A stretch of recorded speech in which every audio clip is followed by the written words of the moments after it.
जय हिंद, जय भारत। और आप देख रहे हैं मेरे साथ CCN न्यूज़ 24 चैनल और मैं हूं आपके साथ दिनेश गर्ग जैन, वही कड़वे सवालों वाला।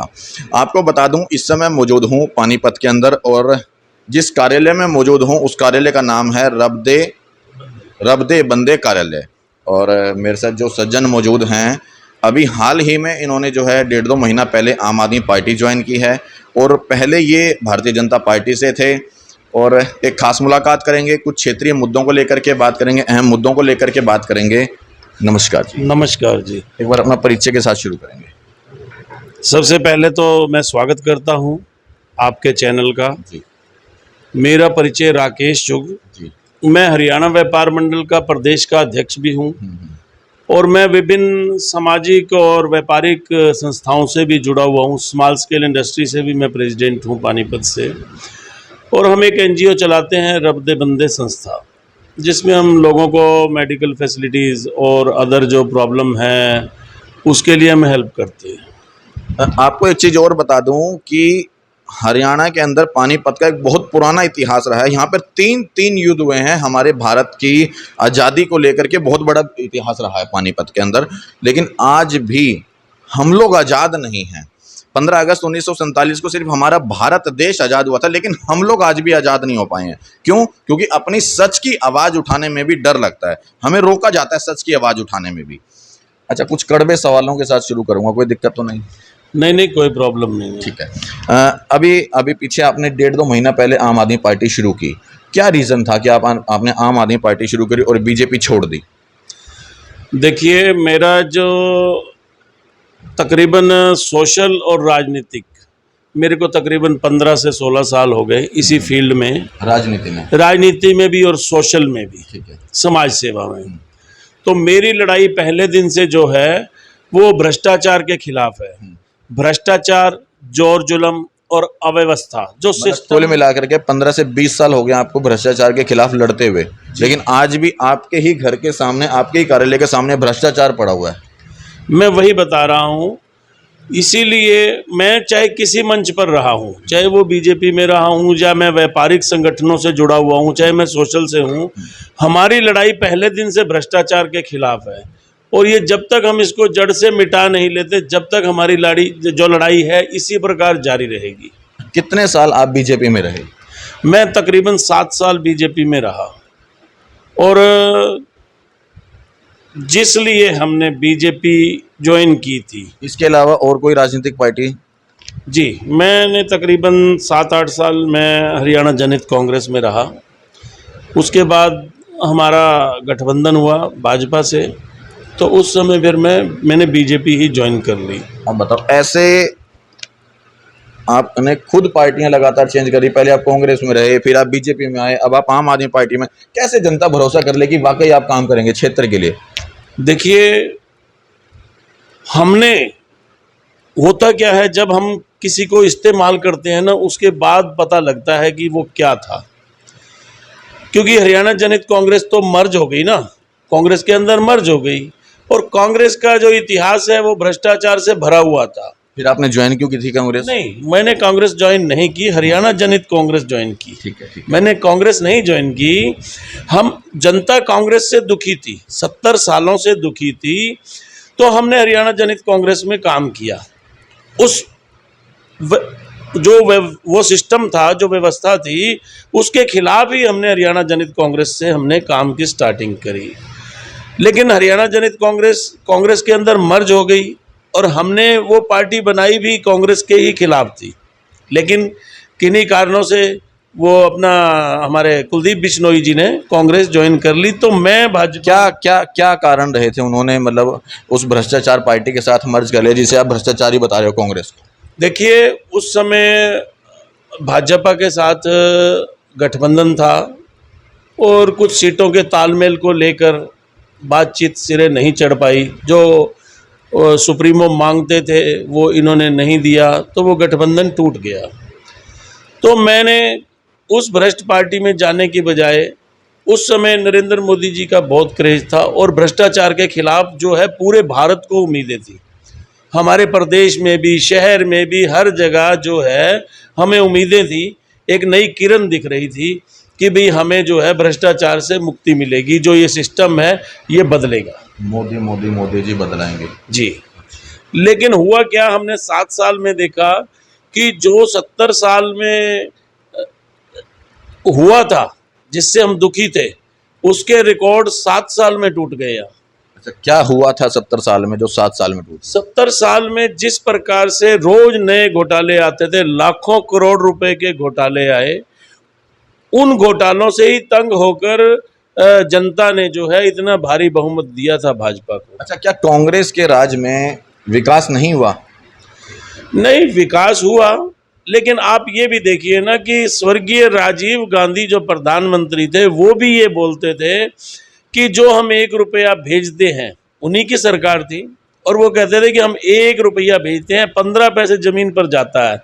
इट मीन्स 85% जो है वो भ्रष्टाचार था। वो तो अभी भी हो रहा है। वही तो मैं आपको बोल रहा हूँ, इससे दुखी होकर ही तो हमने आम आदमी पार्टी ज्वाइन करी। हमने दिल्ली के अंदर आम आदमी पार्टी सुप्रीमो का काम देखा। नहीं, वहीं पे रहेंगे। जैसे कांग्रेस में आपने देखा कि इस तरह का भ्रष्टाचार हो रहा था, तो बीजेपी आपने उस समय ज्वाइन की, तो बीजेपी में ऐसी कौन सी खूबियां आपको लगी थी कि यहाँ पर सही काम हो रहा है तो मुझे बीजेपी ज्वाइन करनी चाहिए? नहीं, उस समय अभी भाजपा सत्ता में नहीं आई थी जब हमने ज्वाइन करी, लेकिन जो उन्होंने वादे किए, जो उन्होंने भाषण दिए, जो उन्होंने बताया, जो उन्होंने अपना एजेंडा बताया, अपना मैनिफेस्टो बताया, उससे प्रभावित होकर हमें आशा की जो किरण होती है ना आदमी को, जब एक आदमी दुखी हो, हमें उसमें आशा की किरण दिखी कि भाई जो हम चाहते हैं, जो अव्यवस्था फैली हुई है जिससे लोग दुखी हैं, तो हमें यहाँ से उम्मीद है कि ये लोगों के दुख दर्द दूर होंगे, तो हमने वो ज्वाइन करी। वहां से हार थक के फिर आपने अभी आम आदमी पार्टी ज्वाइन कर ली। अब वहां से हार थके क्यों हो, क्या परेशानी आई वहां पर? देखिए, हमने पार्टी में रहकर भी भ्रष्टाचार के खिलाफ, सिस्टम के खिलाफ आवाज़ उठाई, जिसकी कहीं कोई सुनवाई नहीं। पहले तो क्या होता था, देखिए, हमने आज तक अपनी लाइफ में ऐसा सिस्टम नहीं देखा कि आदमी खाए भी और धमकाए भी। यहाँ तो खा भी रहे हैं, धमका भी रहे हैं, सामने वाले को पैसा भी लेते हैं और डांटते भी हैं। और पहले क्या था, चलो आदमी दुखी हारे होके, तंग होके पैसा देता था तो उसका काम हो जाता था। आज पैसा देता है, उसके बाद काम नहीं होता। अच्छा, ये रीज़न रहा बीजेपी छोड़ने का। जी। अब आम आदमी पार्टी ज्वाइन करने का क्या रीज़न है? देखिए, हमारे बिल्कुल साथ में लगता हुआ राज्य दिल्ली है, और करीब 1 घंटे का रास्ता लगता है, और हमारा अक्सर दिल्ली हफ्ते में 1 बार, 2 बार, 3 बार आना जाना होता है। और मेरा अपना भी जो है, मेरा ऑफिस है पहाड़गंज के अंदर। किस चीज़ का? हमारा अपना हेड ऑफिस है मेरे व्यापार का, जो है हमारा पहाड़गंज में मुल्तानी ढांढा नाम से जगह है, वहाँ पर मेरा ऑफिस है। तो अपने यहाँ आना जाना रहता है। तो वहाँ का एक्सपीरियंस, हमें लोगों की राय बहुत अच्छी लगी कि केजरीवाल जी ने बहुत अच्छा काम किया है। चाहे वो स्कूलों की बात हो, शिक्षा की बात हो, चाहे वो स्वास्थ्य की बात हो, चाहे वो भ्रष्टाचार की बात हो, चाहे वो इंस्पेक्टरी राज की बात हो। अगर स्कूलों से ही शुरू करेंगे, एक भी नया स्कूल तो नहीं बनाया है? देखिए, मैं आपको एक बात बताऊं, नहीं, एक भी नया स्कूल नहीं बनाया ना। मेरी बात सुनिए आप, मेरी बात सुनिए। जब ऑलरेडी हमारे पास स्कूल हैं और उनकी व्यवस्था ठीक नहीं है, पहले हम उनको ठीक करें या पहले हम नए बनाएं? माना, मैं तो जो पूछा हूं वो बताएं। अभी एक भी नया स्कूल नहीं बनाया ना। ये मेरी नॉलेज में नहीं है। ठीक है। लेकिन जो स्तर था, जो स्कूलों का स्तर पहले था ग्राउंड लेवल पे, उसमें बहुत इम्प्रूवमेंट हुई। वो चीज़ मैं भी मानता हूँ, क्योंकि कहीं ना कहीं इस समय जो दिल्ली के अंदर अगर बात करें, जो सरकारी स्कूलों का जो रिजल्ट था वो कहीं ना कहीं पहले से जरूर बेहतर हुआ है। लेकिन अगर बात करें नए स्कूलों की, जहां आम आदमी पार्टी ये चिल्ला चिल्ला कर अपने वायदे देती है कि हमने नए स्कूल का निर्माण किया, एक भी नया स्कूल का निर्माण दिल्ली में नहीं किया गया है। अब बात करेंगे, अभी मुंडका के अंदर बहुत बड़ा अग्निकांड हुआ, आपकी नॉलेज में होगा।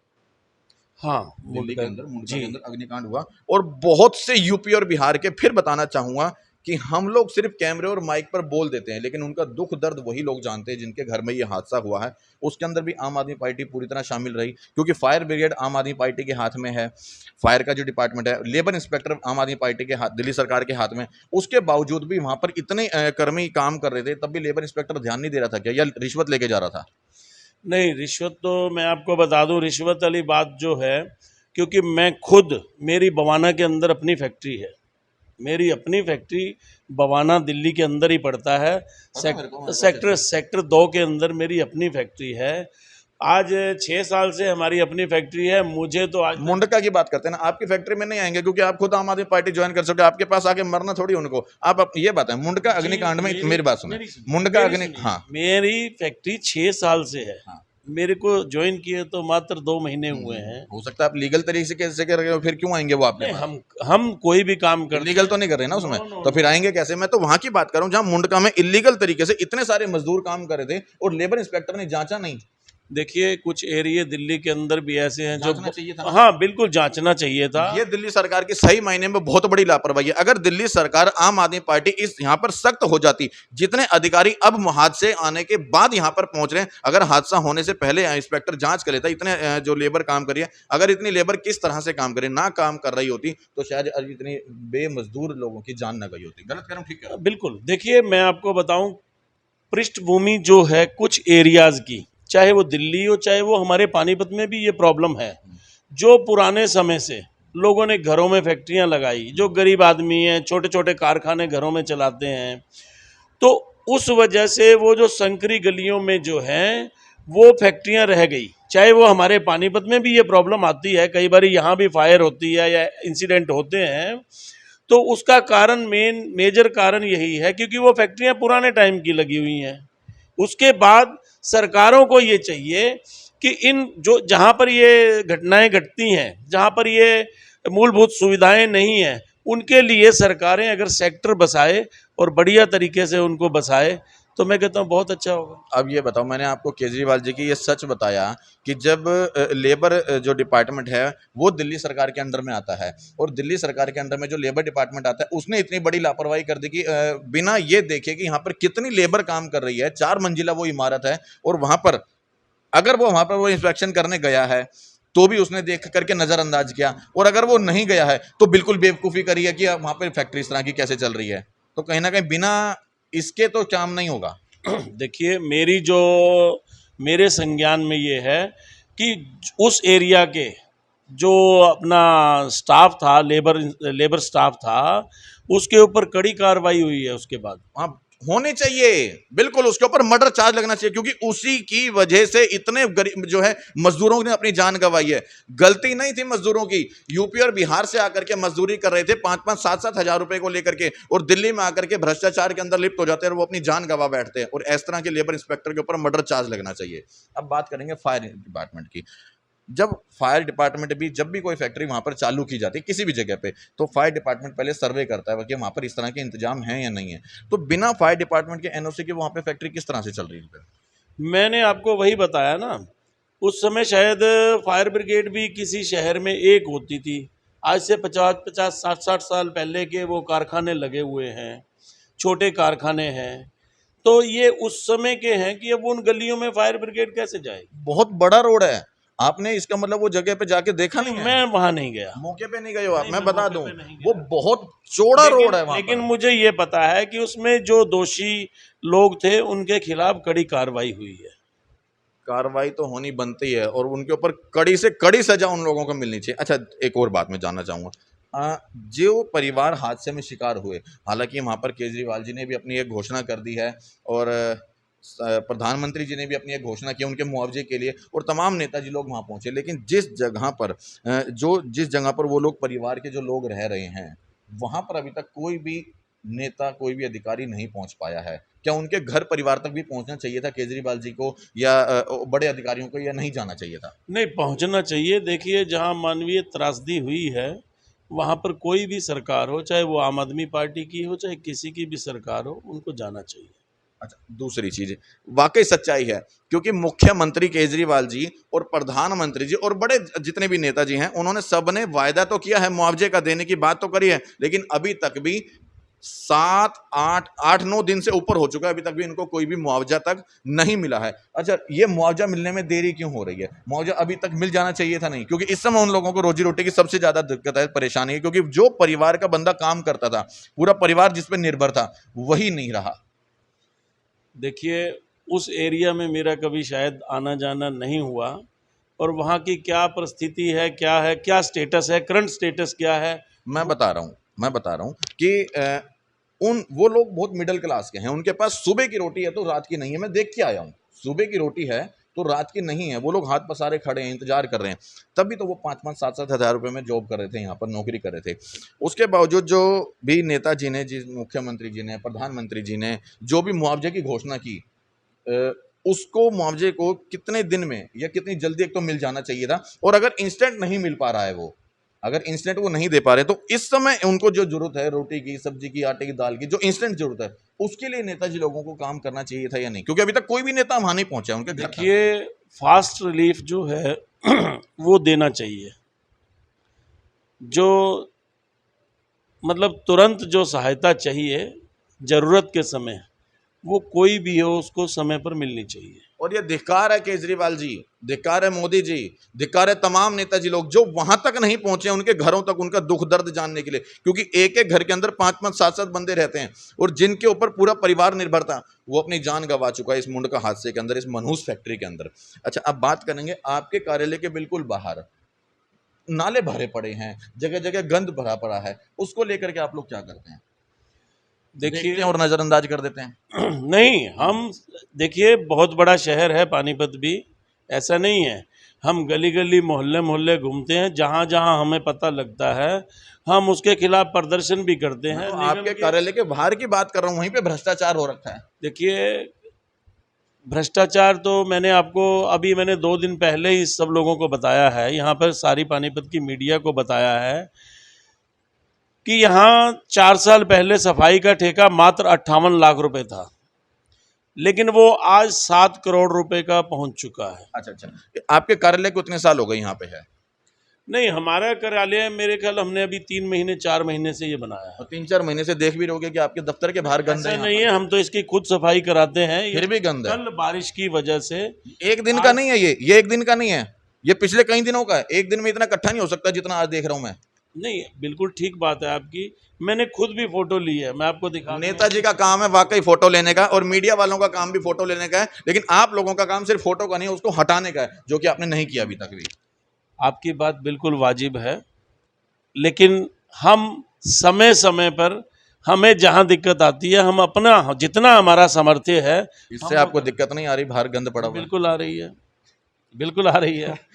फिर ये क्यों नहीं करवाया? ये करवाना चाहिए था आपको। जब तक विपक्ष अगर स्ट्रांग नहीं होगा तो बैठी हुई सत्ता काम कैसे कर लेगी? क्योंकि अब यहाँ पर क्या है, सिर्फ विपक्ष कमजोर है, विपक्ष बिक चुका है। और बिक क्यों चुका है? क्योंकि विपक्ष को काम नहीं करने दिया जा रहा। इनके पास ये बात आएगी, बात कि हमें कमजोर सिद्ध किया जा रहा है। गलत तो नहीं कह रहा?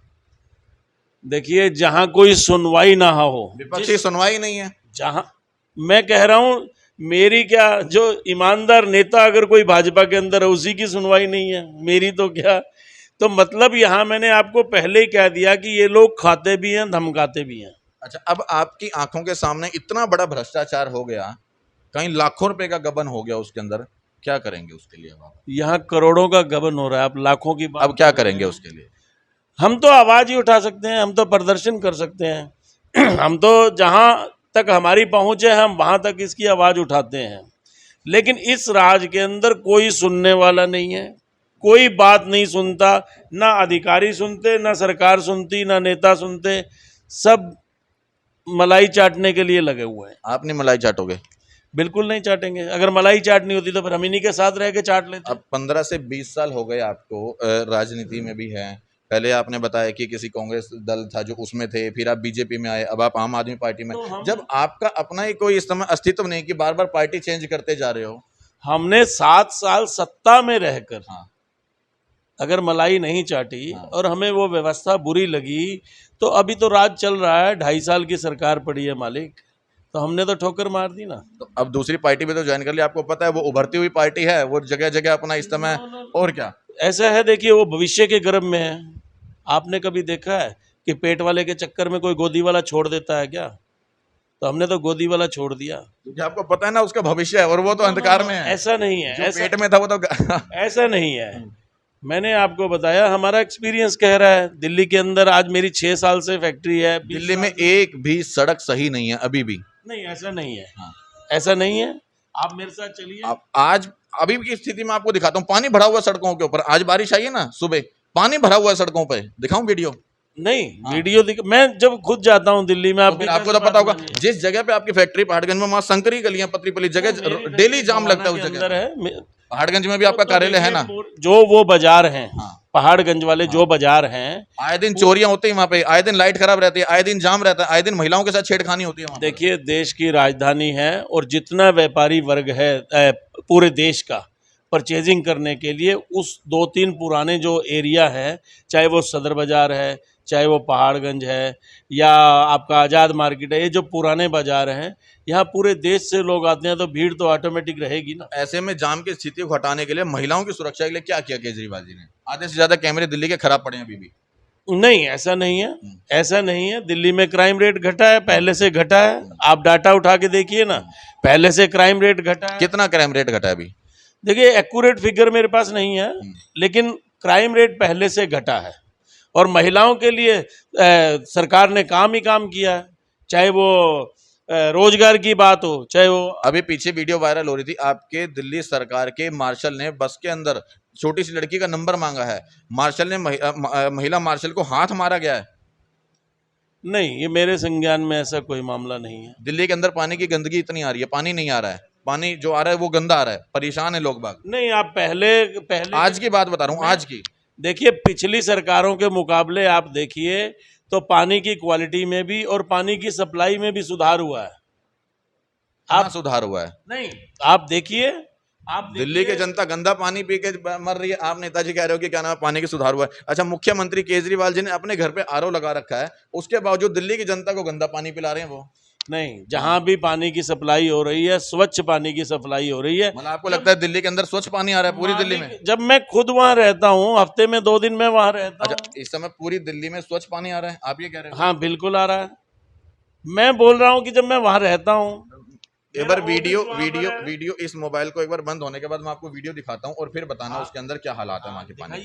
अच्छा, और किन केजरीवाल जी की जो है नीतियों से प्रभावित होकर के आपने आम आदमी पार्टी ज्वाइन किया वो? देखिए, आम आदमी की कोई भी व्यक्ति है, उसकी बेसिक 3 जरूरतें हैं: शिक्षा, स्वास्थ्य और रोजगार। शिक्षा के ऊपर भी और स्वास्थ्य के ऊपर भी और भ्रष्टाचार के ऊपर भी और रोजगार पे भी केजरीवाल जी ने बहुत अच्छा काम किया है। चाहे वो अब आपको मैं जैसे देखिए पंजाब के अंदर भी, स्वास्थ्य की बात करते हैं, दिल्ली की बात करते हैं, स्वास्थ्य में क्या सुधार किया है? देखिए गरीब आदमियों के लिए मोहल्ला क्लिनिक बनाए गए। आज भी सरकारी हॉस्पिटल में 2-2 घंटे की लाइन लगती है, जो है गरीब आदमी मर जाता है लाइन में खड़े खड़े। नहीं, ऐसा नहीं है। कौन से दिल्ली के कौन से हॉस्पिटल में लंबी लाइन लगती है? अंबेडकर हॉस्पिटल में लगती है, गंगाराम में लगती है, कौन से हॉस्पिटल में लंबी लाइन? पूरे देश से लोग आते हैं दिल्ली के अंदर। मैं आपको बता दूं, हम पूरे जो भीड़ रहती है उसका सबसे बड़ा मेजर कारण ये भी है कि पूरे देश से लोग आते हैं। मरीज जो है छोटे शहरों से भी आते हैं, वहाँ भीड़ रहती है, लेकिन शिक्षा स्वास्थ्य के क्षेत्र में बहुत काम हुआ है दिल्ली। ये सच्चाई है, इन्होंने ये गलत नहीं कहा कि यूपी से, बिहार से, राजस्थान से, अनेकों राज्यों से लोग अपने इलाज के लिए दिल्ली जैसे शहर में आते हैं। और सही मायने में अगर उन्होंने अपने ही राज्य के अंदर इतना विकास और सुधार किया होता है स्वास्थ्य विभाग को लेकर के, तो शायद उन लोगों को दिल्ली जैसे शहर में अपना इलाज कराने ना आना पड़ता। और यहाँ पर एक लिमिटेड सोर्स है दिल्ली में भी, और लिमिटेड सोर्स होने के बाद जब अनलिमिटेड बंदा वहां पर स्वास्थ्य की सेवा लेने के लिए आ जाएगा तो क्या करेंगे? लेकिन ऐसे में केजरीवाल जी को या मुख्य सरकार को, जो भी मुख्यमंत्री है इस समय केजरीवाल जी, उनको उस चीज को लेकर के विकास नहीं करना चाहिए था क्या कि हॉस्पिटलों में इस चीज को भी सुधार किया जाए? क्योंकि जो भीड़ की जो बात कर रहा हूं वो आज नई नहीं है, वो बहुत पुरानी है और आज भी यूं क्यों है जबकि भीड़ बड़ी है। तो उसको लेकर के क्या करना चाहिए था आप लोगों को? देखिए, आप जब केजरीवाल जी ने कार्यकाल संभाला, उससे पहले की स्थिति और आज की स्थिति, जो इंफ्रा उनको मिला था, आप ये भी देखिए ना कि उस इंफ्रा के अंदर कितना सुधार हुआ। जो मोहल्ला क्लिनिक बनाए गए, एक एक्स्ट्रा लोगों को मिल गया ना, फैसिलिटी मिल गई ना, कि जो लोग, उन लोगों को भी सरकारी अस्पतालों में जाना पड़ता था, बड़े अस्पतालों में जाना पड़ता था, आज उनको वो स्वास्थ्य की सुविधा अपने मोहल्ले के अंदर मिल गई, उनको नहीं जाना पड़ता। तो वहाँ पर क्राउड से तो लोगों को फिर भी रिलीफ तो मिला ना।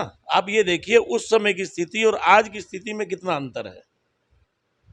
लेकिन बहुत अभी भी उस चीज में बहुत सुधार की मांग है, हकीकत और जमीनी स्तर पर देखें। क्योंकि लंबी लाइन में आदमी पहले तो पर्ची बनवाता है, फिर लंबी लाइन में ओपीडी में जाएगा, लंबी लाइन में आपका 2-2 घंटे तक लंबी लाइन लगती है दवाई के लिए, और जब वो वहां तक पहुंचता है खिड़की तक कहते हैं ये दवाई ही नहीं है। देखिए, जैसे जैसे एक सबसे बड़ी समस्या जो है ओवर क्राउड की भी है। हमारा देश जो है वो एक ओवर क्राउडेड कंट्री है। अनियंत्रित जनसंख्या, हाँ, ये इस देश की बहुत बड़ी समस्या है।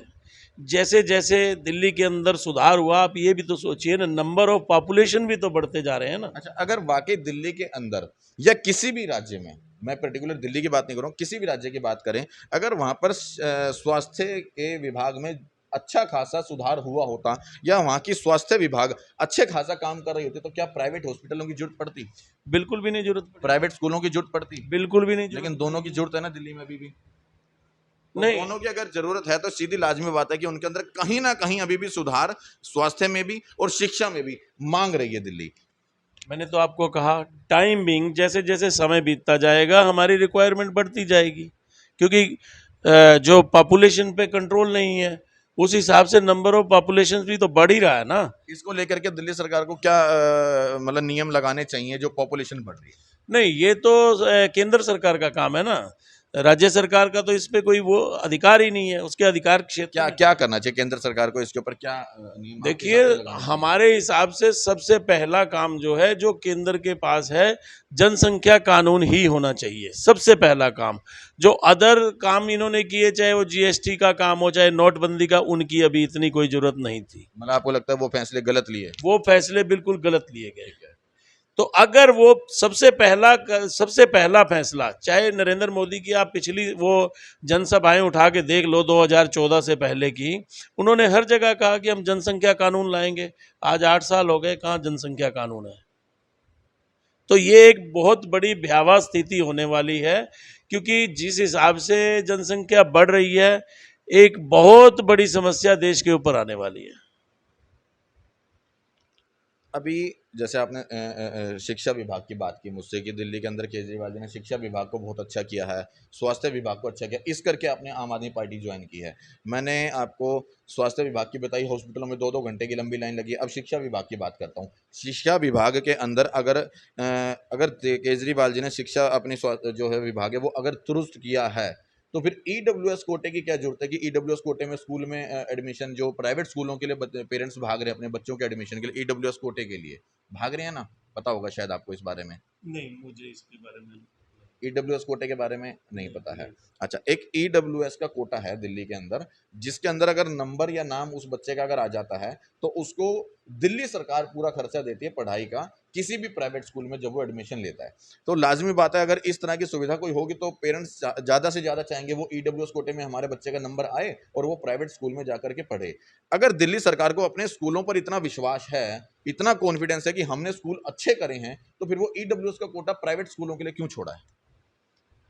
नहीं, मैं ईडब्ल्यूएस कोटे के बारे में अभी कुछ नहीं कह सकता। नहीं छोड़ना चाहिए ना था या छोड़ना चाहिए? हाँ, नहीं, भाई देखिए, अगर किसी भी सरकार को अपने सरकारी स्कूलों पर इतना भरोसा है तो फिर प्राइवेट स्कूलों के ऊपर निर्भर क्यों हुए? ईडब्ल्यूएस कोटा बना के नहीं छोड़ना चाहिए? देखिए, अगर सरकार कोई भी डिपार्टमेंट संचालित कर रही है और उसके पैरेलल अगर प्राइवेट सेक्टर फल फूल रहा है, तो वहाँ सरकार को काम करने की जरूरत है। बिल्कुल सच्चाई है ये। और इन्होंने, मैं इनकी इस हिम्मत की भी दाद देना चाहूंगा कि जिस पार्टी में अभी इन्होंने ज्वाइन किया है उसके खिलाफ भी या उसको लेकर के उसमें क्या क्या सुधार होना चाहिए बड़े निर्भीक तरीके से बता रहे हैं। क्योंकि अक्सर देखने में क्या है कि जो पार्टी के अंदर छोटे भी लेवल पे अगर कोई भी कार्य करता है तो अपनी पार्टी में क्या सुधार होना चाहिए वो तक नहीं बताता है, बताते हुए डरता है, क्योंकि उसे पता है कि मीडिया के सामने बताता है पार्टी हमारे को पद से हटा देगी। इनको पद का लालच मुझे महसूस नहीं हो रहा है। अच्छा, आपको चुनाव लड़ना है या नहीं लड़ना है?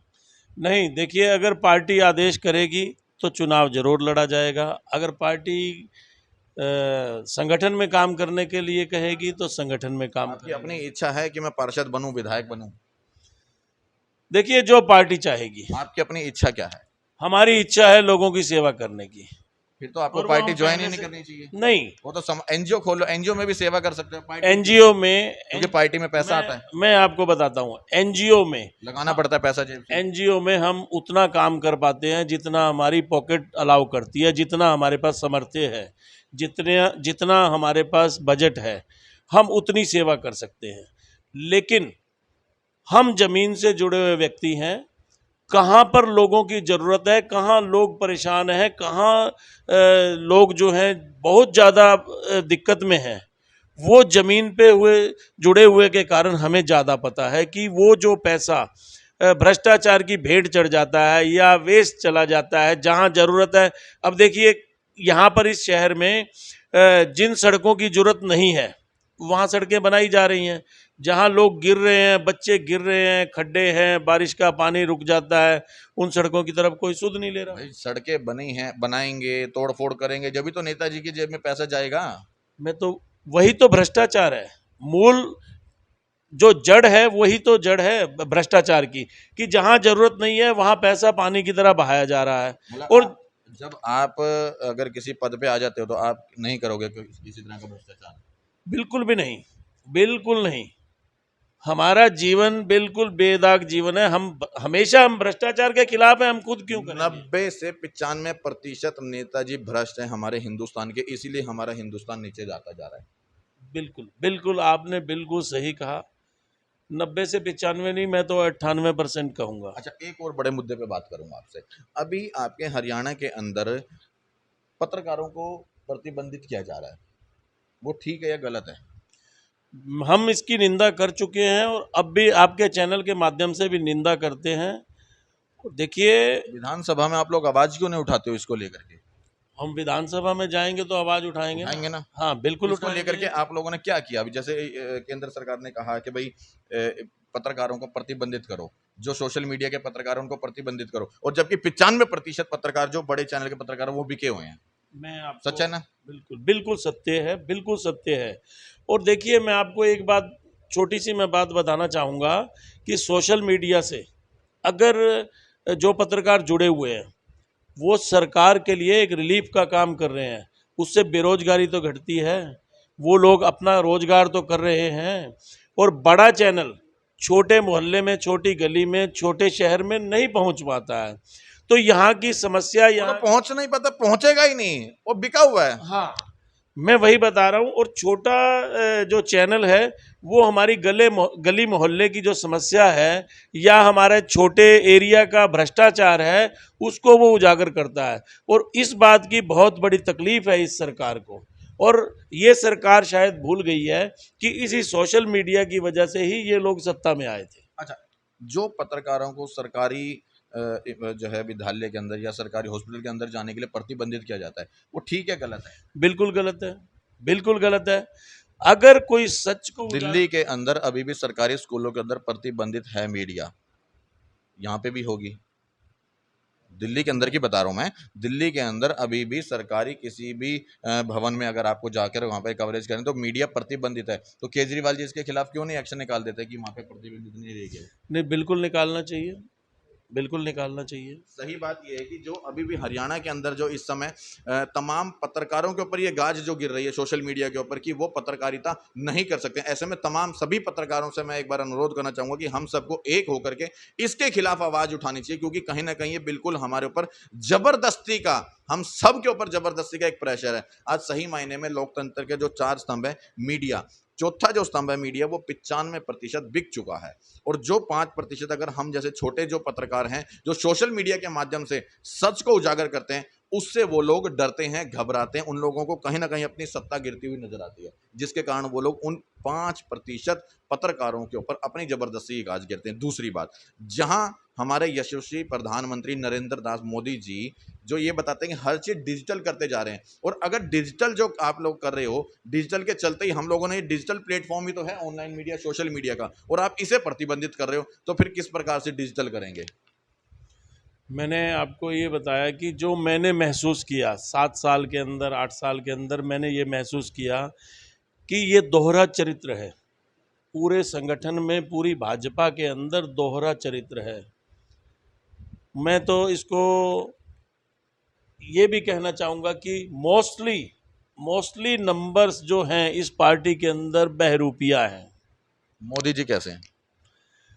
मोदी जी नहीं निकल रही है आवाज, निकल कैसे जाए, क्योंकि उस पार्टी में रह चुके हैं। चलो खैर, अच्छा लगा जितनी बातें हमने आपसे की और आपने बड़ी बेबाकी से और निर्भीकता से उसके जो है जवाब भी दिए। देखिए, सत्य हमारी आदत है और सत्य के मार्ग पर ही चलना हमें सिखाया गया है, और सत्य का रास्ता जो है वो बहुत मीठा होता है। सत्य का रास्ता मीठा कब होने लगा? देखिए, हम तो मीठा समझते हैं हमारे। देखिए, अगर मेरा मन प्रसन्न है, मेरी आत्मा संतुष्ट है सत्य बोलने से, तो इससे बढ़िया क्या बात होगी? मुझे तो उसको जवाब देना है ना। वाकई सही बात है कि ऐसी स्थिति में अगर सत्य का रास्ता कठिन होता है, लेकिन इन्होंने मीठा बताया, वो रास्ता बेशक कठिन होता है लेकिन उसका फल हमेशा जो है मीठा होता है।